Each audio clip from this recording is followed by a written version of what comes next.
Terima kasih Mbak Lia. Assalamualaikum warahmatullahi wabarakatuh. Selamat siang, salam sehat selalu kita semua dan salam sehat. Tentunya terima kasih banyak sahabat saya Pak Ferry. Saya tunggu tadi di lantai atas tapi masih ada di sini. Dan sekali lagi teman-teman media, Porta Pena, sahabat perempuan dan anak, terima kasih banyak. Ini terus-menerus kita selalu rutin mengadakan ini media talk ini rutin Pak, kami selalu lakukan di bawah Pak Isi teman-teman Humas untuk bisa menyampaikan informasi-informasi yang terkini terkait dengan isu perempuan dan anak.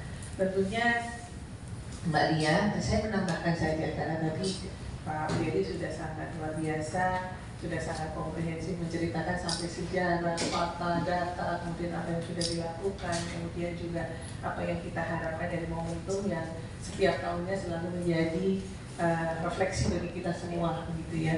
Betul sekali kalau kita bicara 16 hari anti kekerasan terhadap perempuan yang durasinya ini selalu diperingati dari tanggal 25 November sampai dengan 10 Desember. Tadi secara filosofisnya, secara story-nya sudah disampaikan oleh Pak Ferry bahwasanya ini tidak hanya momentum yang kemudian diperingati atau menjadi refleksi bagi Indonesia, tetapi ini menjadi momentum yang diperingati dan sekaligus menjadi refleksi apa yang dilakukan setiap negara di dunia untuk bisa melakukan aksi-aksi konkret terkait dengan upaya-upaya di negara masing-masing untuk menurunkan atau meminimalisir kekerasan terhadap perempuan.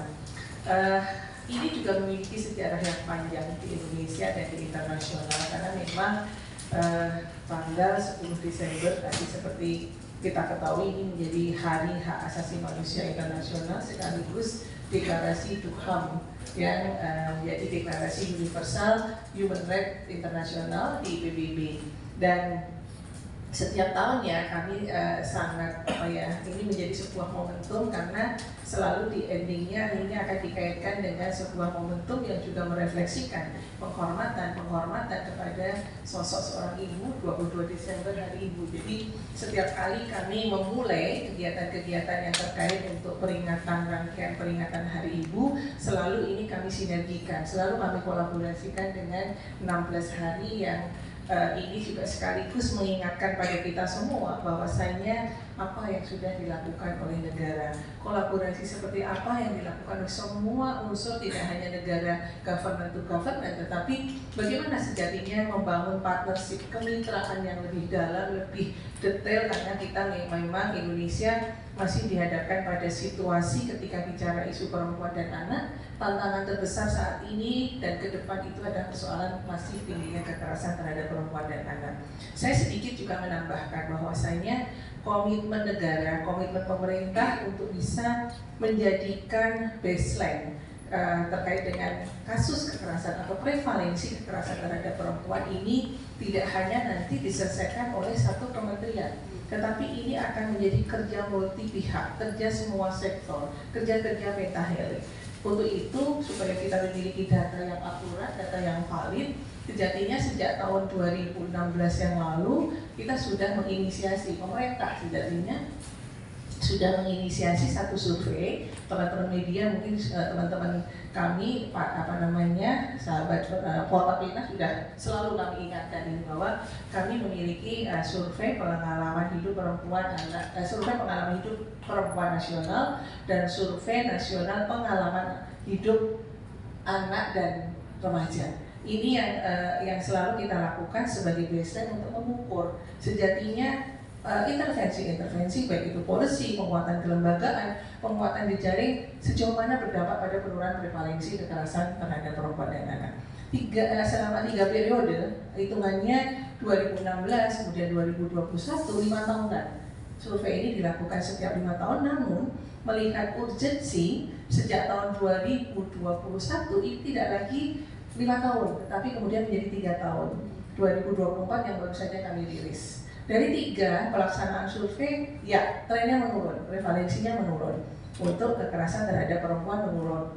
Hampir rata-rata kemarin terakhir penurunan sekitar 23% ya, artinya penurunan untuk angka kekerasan ini juga tidak mudah mencapai angka untuk penurunan prevalensi ini. Namun sejatinya dari survei yang kita lakukan, kita juga bisa memotret apakah ketika kasus kekerasan terhadap perempuan, betul yang tertinggi adalah kekerasan dalam rumah tangga. Bentuknya masih dalam bentuk kekerasan fisik. Ini dilakukan oleh siapa? Dilakukan oleh orang terdekat dalam lingkup rumah tangga, yang notabene dilakukan oleh laki-laki. Terbesar adalah suami, bisa juga suami kepada anak, ayah kepada anak, suami kepada istri maksudnya. Nah ini yang juga menjadi potret bagaimana angka kekerasan dalam rumah tangga yang masih relatif tinggi. Kemudian kalau untuk anak, kekerasan seksual, ini yang juga betul sekali tadi disampaikan. Ya, lainnya bentuk-bentuk kekerasan yang lainnya yang saat ini juga harus menjadi perhatian kita adalah kekerasan berbasis game online. Ini yang juga trennya terjadi di rentang usia 15-19 tahun, Pak Ferry. 15 sampai 19 tahun, kemudian juga terjadi tren kenaikan dalam 3 tahun terakhir itu di usia 25 sampai 29 tahun. Artinya apa? Penggunaan media sosial yang sangat masif itu juga memiliki pengaruh dampak risiko yang cukup kuat untuk memunculkan kasus-kasus kekerasan, termasuk kemarin dalam 1 minggu ini kami juga sedang memikirkan atau bagaimana tindak kekerasan termasuk tindak pidana perdagangan orang. Ini yang juga seringkali menjadi bahan bagi kita semua bahwa dari berbagai bentuk kekerasan, tiba-tiba kekerasan ini semuanya masih menjadi perimeter yang harus terus kita laksanakan, harus terus kita cari solusinya. Nah, kembali pada 16 hari anti kekerasan terhadap perempuan. Kementerian Pemberdayaan Perempuan dan Perlindungan Anak kemarin tanggal 25 sudah melakukan kick-off untuk mengingatkan, karena itu menjadi refleksi, sekaligus proyeksi, refleksi dan proyeksi. Refleksi artinya kita mengevaluasi apa yang sudah kita lakukan, proyeksi artinya kita melihat kembali, melakukan dari hasil overview apa yang harus kita tindak lanjuti dari sisi policy, kemudian dari penguatan kelembagaan yang harus melakukan ini, kemudian voting dan sebagainya. Nah, kami melihat bahwasanya kekerasan berbasis gender online yang kami angkat secara khusus kemarin, pentingnya literasi dan edukasi kepada perempuan dan komunitas-komunitas perempuan lainnya, karena sekarang ini banyak sekali dampak-dampak yang kemudian dari penggunaan media sosial itu menjadikan perempuan dan anak rentan terhadap kekerasan. Teman-teman masih ingat betapa kemarin kita mirisnya kasus kekerasan, bukan kasus kekerasan ya, karena literasi mungkin edukasi yang masih belum sampai kepada masyarakat, kasus Tangerang Selatan. Ketika seorang ibu karena pengaruh media sosial, karena iming-iming kemudian melakukan tindakan asusila kepada anaknya. Ini yang kemudian merefleksikan, kemudian menjadi renungan bagi kami bahwa literasi edukasi juga menjadi bagian yang tidak bisa dipisahkan dalam rangka konteks kita menurunkan angka kekerasan terhadap perempuan ini. Nah ini yang juga sekali lagi kami juga melihat dalam 16 hari ini kami akan terus mengisi Pak kolaborasi teman-teman, dengan tidak hanya ini nanti akan diisi dengan kegiatan-kegiatan Kementerian PPPA, tapi sama halnya tadi juga teman-teman Kormas sudah menghimpun beberapa kegiatan yang sudah dicatat tadi di seluruh Indonesia, itu menjadi sebuah gerakan bersama, aksi-aksi sosial yang konkret sebagai gerakan advokasi untuk kembali lagi melakukan refleksi ya terhadap kebijakan-kebijakan yang sudah kita buat. Khususnya tahun ini adalah tahun yang kedua untuk undang-undang tindak pidana kekerasan seksual. Ini juga undang-undang yang dengan perjuangan yang luar biasa, undang-undang sebagai catatan benchmarking yang sangat baik, karena ini hasil kolaborasi tidak hanya legislatif sebagai pengusung yang kemarin sebagai inisiator, tetapi juga kerja-kerja eksekutif, kerja-kerja yudikatif, kerja-kerja masyarakat, civil society, partisipasi masyarakat yang kemudian hasilnya pun juga luar biasa, memastikan bagaimana menekankan pentingnya beberapa upaya-upaya hukum, penegakan hukum, termasuk juga mulai dari hulu sampai dengan hilir ya, pencegahan, penanganan, pelindungan, pemulihan, penegakan hukum, sampai upaya hilirisasi untuk pemberdayaannya yang sudah kita pikirkan untuk para saudara-saudara kita penyintas kekerasan seksual. Ini yang terus kami lakukan, kami di Kementerian Pemberdayaan Perempuan dan Perlindungan Anak sampai dengan saat ini tidak pernah berhenti Pak, terus untuk menyelesaikan aturan-aturan turunannya, dan ini juga menjadi bentuk kerja cepat semua kementerian lembaga, kerja cepat semua pihak, termasuk juga kami selalu bermitra, tadi disampaikan bahwa kami bermitra dengan semua elemen lembaga masyarakat, pemerhati perempuan dan anak untuk bersama-sama menghasilkan sebuah catatan-catatan penting, rekomendasi-rekomendasi dan juga banyak hal yang kemudian ini menjadi inovasi-inovasi dari yang diusulkan oleh teman-teman semuanya, yang ini akan menjadi dasar pijakan bagi kami untuk menyusun policy kebijakan di tahun 2025-2029.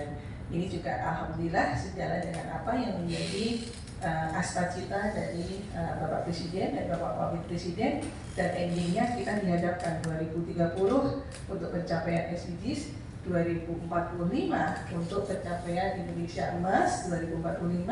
Namun juga demikian, tahun ini HAKTP menjadi momen yang spesial karena ini juga sekaligus sejalan refleksi dari 30 tahun pelaksanaan Beijing Platform for Action. Beijing Platform for Action sebagai isu kritikal 12 critical area yang lahir pada tahun 1995 sebagai bentuk usulan-usulan konkret atas 12 critical area termasuk perempuan dan kekerasan yang ada di sana, dan ini sekaligus menjadi menjadi cara bagi internasional untuk melaksanakan konvensi penghapusan segala bentuk kekerasan terhadap perempuan atau SIDO. Indonesia sendiri ini juga sudah kita ratifikasi melalui Undang-Undang Nomor 7 Tahun 1984. Jadi ini sekaligus kalau setiap tahunnya sejatinya peringatan ini tidak hanya sekedar seremoni, tetapi menjadi flashback bagi kita semua untuk melihat kembali dengan fenomena kasus kekerasan. Ya, fenomena gunung es dari kekerasan, prevalensinya turun, namun sejatinya kita masih dihadapkan persoalan-persoalan dengan kampanye-kampanye masif. Kami sejak 2021 juga kampanye Dare to Speak Up, berani bersuara, ini juga semakin menguatkan para korban untuk juga menyampaikan, untuk melaporkan kasus-kasus yang dialaminya. Itu Mbak Dia. Baik, terima kasih.